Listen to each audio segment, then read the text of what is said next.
Chapter 30, Gold and Silver. 1893 was an awful year. 1894 was worse. Some 1,400 strikes were called in 1894.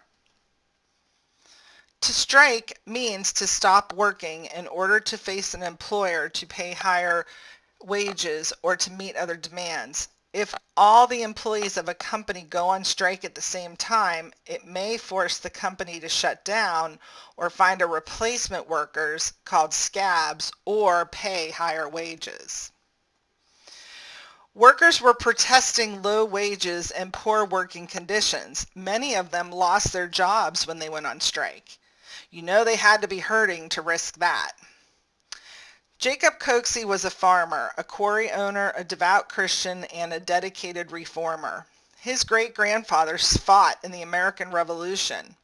He thought the government should help its out-of-work citizens find jobs. So, in 1894, when things had gotten really bad, he marched an army of unemployed men from Massillon, Ohio, to Washington, D.C. President Cleveland refused to see them. Crowds cheered the marching men. The police arrested Coxey. President Cleveland didn't believe it was his job to do anything about the unemployed. Most leaders agreed with him. Employment and working conditions were thought to be the responsibility of businesses. That summer, a highly profitable Pullman company cut workers' wage for the first time. Pullman made railroad sleeping cars in a town near Chicago. When the company cut wages, it didn't cut the fees it charged workers for rent, heat, and lights, or to use the company church. The workers were angry. They went on strike. Soon the strike spread to 50,000 workers throughout the railroad industry. The governor of Illinois said he could handle the situation, but Cleveland's attorney general didn't agree. The attorney general had been a railroad lawyer. He insisted the government take action against the workers and the union. Federal troops were sent to Illinois, which led to violence, death, and arrests. Businesses and banks were failing everywhere, and there was a run on gold as people tried to make sure their money was in the safest currency, gold.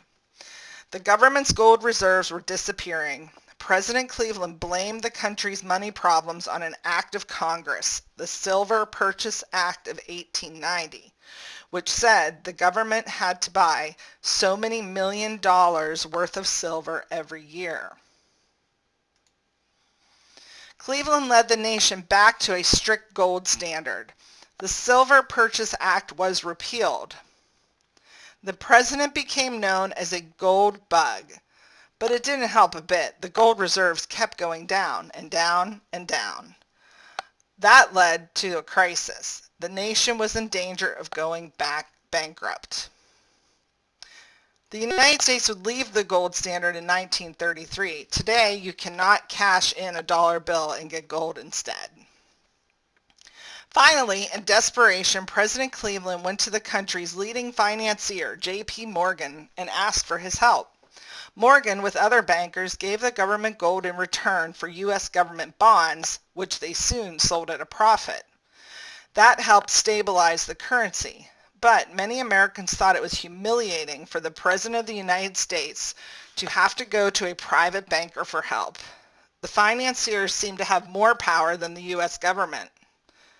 Prosperity would soon return. Within a few years, there were jobs and there were confidence in abundance. The experts would not agree on what brought on the Depression or what brought recovery. The discovery of gold in South Africa, Canada, and Alaska helped. It put more money in circulation worldwide. But in 1894 and 1895, everyone in the nation was concerned about money. No one knew that the hard times would soon disappear. People argued a lot about what was needed to bring back prosperity. Farmers and silver miners associated the bimetal policy with good times. If the treasury were full of silver, it could print more money and mint more coins. More money in circulation, they believed, would bring happy days. Others, who called themselves sound money people, thought silver the road to financial disaster. A stockpile of gold or silver in the treasury isn't the only thing that determines a country's wealth. Its industry, resources, and people have much more to do with it. But you wouldn't have thought that back in 1895. Gold and silver divided the nation. It was silver farmers against gold bug industrialists and industrial workers. The fight got hot, very hot. Then into the fray marched a silver-tongued orator. He was young, handsome, and sincere, and he wanted to be president. Making a mint.